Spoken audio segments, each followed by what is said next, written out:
नमस्कार। मिकलवाड़ी हलचल में आप सभी का स्वागत है। जैसे कि आपने कुछ समय पहले देखा, वार्ड परिक्रमा को लेकर हमने वार्ड की स्थिति, नगर पालिका चुनाव को लेकर दिखाई। अब हम स्कूल परिक्रमा पर हैं। नगर के अंदर जो स्कूल हैं उनकी शिक्षा व्यवस्था क्या है, बच्चों की संख्या क्या है, टीचरों का स्टाफ किस तरह से है और क्या प्रयास होने चाहिए जिससे शिक्षा का स्तर अच्छा हो सके। इसी प्रयास को लेकर हम आज नगर के अंदर बहुत पुरानी एक मेन ब्रांच शाला जो है उस पर आए हैं। आप देख सकते हैं ये बहुत पुराना भवन है। यहाँ पर प्राइमरी शाला है मेन ब्रांच की, और ये इस तरफ जो एमएस माध्यमिक शाला है, ये दोनों, और इसके साथ ही थोड़ी सी पास में यहाँ पुत्री शाला है।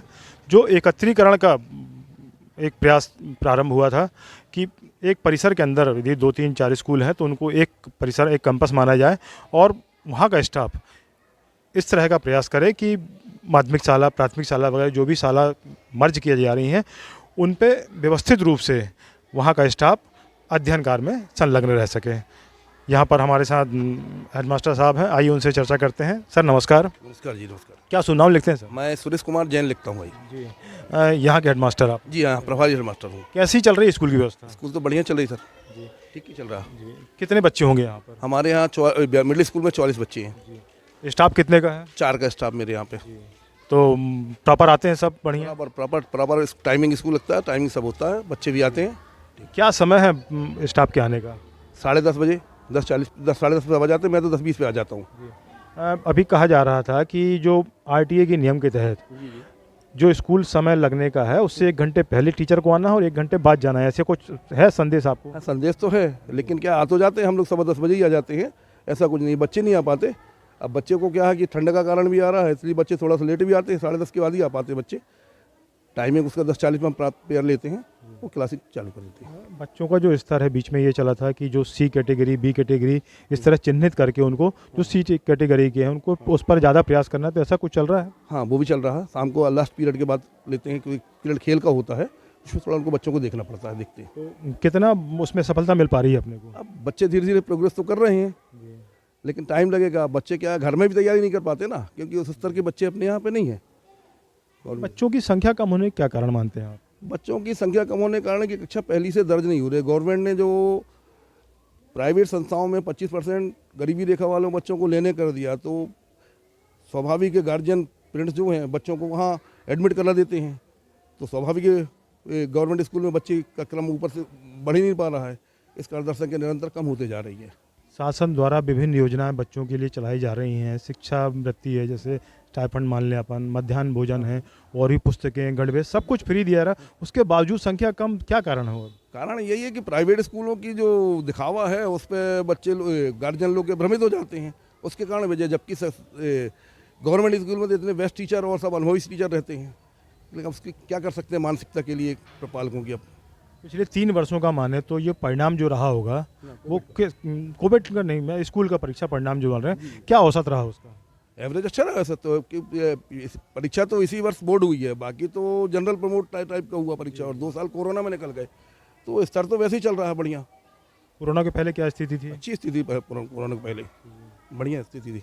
बच्चे मतलब बढ़िया है यहाँ से निकल के? हाँ, बच्चे बढ़िया निकलते हैं, और गवर्नमेंट के बच्चे आजकल बड़े बड़े जॉबों में हैं। गवर्नमेंट स्कूल से निकले हुए बच्चे हुए, और आज भी जा रहे हैं बच्चे। शिक्षा विभाग के अधिकारी कर्मचारी जो हैं वो क्या इंस्पेक्शन में आते हैं और कितना सहयोग मिलता है उनका? वो बराबर आते हैं और पूरा सहयोग उनको मिलता है, देते हैं। उनसे कोई यदि हमको प्रॉब्लम क्रिएट होते के संबंध में, आज के नेट के ऑनलाइन सिस्टम हो गया, तो हम बीआरसी, डीपीसी वगैरह यहाँ होती है विजिट उनकी? बराबर जिला शिक्षा अधिकारी से लेकर बीआरसी, बीएससी, सीएससी सभी आते हैं हमारे पास। लगभग कितने समय पहले एपीसी या बीआरसी कोई आए होंगे? बीएससी 13-15 अक्टूबर में भी आए थे। मैंने अक्टूबर में 3 विजिट हुई मेरे यहाँ पे, बराबर इसी अक्टूबर पे। शासन जो योजनाएं मिल रही हैं वो प्रॉपर बच्चों तक पहुंच जाती हैं समय पर? जी बिल्कुल, बराबर समय पे मिल जाती हैं। गणवेश वगैरह है, जैसे इसका तो अभी नहीं आ पाया है, पिछले 2 सालों से। कोविड कारण एक बार आया था, उसके बाद तो अभी आया नहीं है। अब देखो गवर्नमेंट की योजना जैसे आए, वो कहा तो जा रहा है कि 4 ड्रेस दी जाएंगी बच्चों को, वो 6वीं 7वीं को, और 5वीं 8वीं को क्या है उनकी राशि उनके खाते में डालने का है। अब क्या है, कब आता है उसको बाद में अभी कुछ नहीं कह सकता मैं। मध्याह्न भोजन कैसा चल रहा है? बढ़िया। ये जो टॉयलेट देख रहे हैं हम पुराने जो हैं, तो इनके लिए और कभी राशि आती ही नहीं आती कि बन पाए कुछ अच्छा? हाँ, वो अभी पिछले साल से तो नहीं आ रही, पिछले साल जीरो अकाउंट में खाता कर दिया है तो, लेकिन क्या व्यवस्था करो तो बिल सबमिट करो तो पैसे आ जाते हैं, उसकी सफाई तो सब करते रहते, करवाते रहते हैं। साला रख रखाव को कितना पैसा मिलता है हर साल? अभी तो बंद हो गया 2 साल से रख रखाव का पैसा, था 25,000 रुपये आने का। 2 साल पहले से तो आता था, रख रखाव में पूरा मेंटेनेंस के लिए आता था, रख रखाव से लेके शैक्षणिक व्यवस्था से लेके सभी के लिए आता था। लेकिन 2 साल से वो बंद हो गया, पिछले साल से बंद हो गया, क्योंकि पिछले साल से जीरो अकाउंट कर दिया और उनने कहा कि जीरो अकाउंट अभी खुला नहीं है, आपको अकाउंट नंबर नहीं दिया गया अभी, तो अभी राशि क्या है, उनके बिल सबमिट कर दो, जो भी खर्च होते हैं बीच बीच में उसके बिल सबमिट कर दो तो मार्च के उसमें मिल जाते हैं। मतलब मेंटेनेंस आप अपने हिसाब से कर लो, उसका बिल दे दो। मैंने अपने हिसाब से करना पड़ता है और काम सुचारू ढंग से चल रहा है, बढ़िया। तो लगता नहीं यहाँ रख रखाव की बहुत आवश्यकता है? नहीं, आवश्यकता तो नहीं है रख रखाव ये की। जो जर्जर होते जा रहे हैं बिल्डिंगें वगैरह, ये प्लास्टर वगैरह हो जाए। तो बिल्डिंग का क्या है, अब थोड़ा सा वो मरम्मत तो करानी सर पड़ती ये जो बीच में व्यवस्था चली थी एक कि एक कैंपस के पास पर जितने स्कूल निश्चित क्षेत्र में उनका एकत्रीकरण करना था, उसका कितना लाभ मिल पा रहा है यहाँ पर? सर, हमारे यहाँ तो प्राइमरी मिडिल का तो बराबर है, लेकिन एक स्कूल और हमारे साथ में किया गया है, पुत्रीशाला, ये पास में ही मुश्किल से 100-150 मीटर है।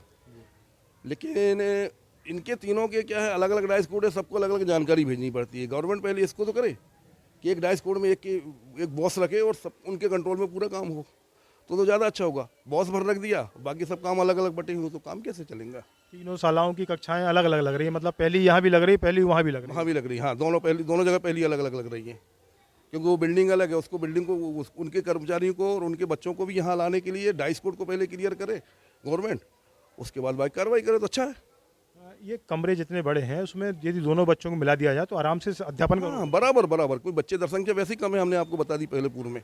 तो जो स्टाफ बचेगा वो दूसरी जानकारी बनानी है, दूसरे काम उनको उपयोग किया जाए। हाँ, तो उससे बच्चों का लाभ होगा और बच्चे विधिवत, एक टीचर एक 2 क्लास को मेंटेन करेगा, एक मेंटेन करेगा स्टाफ के हिसाब से। अभी क्या है, एक टीचर 2 क्लास या 3 क्लास मेंटेन कर रहा है प्राइमरी में, तो वो कम से कम बच्चों का तो गुणवत्ता में सुधार आएगी।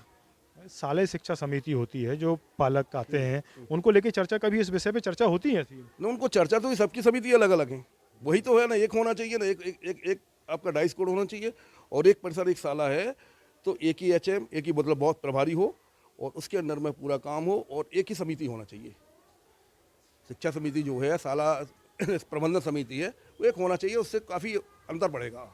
ये व्यवस्था लागू हुए लगभग साल भर हो गया है, तो कभी ऐसी मीटिंगों में जो आप चर्चा होती है इस टाइप की कि ये दिक्कतें आ रही हैं?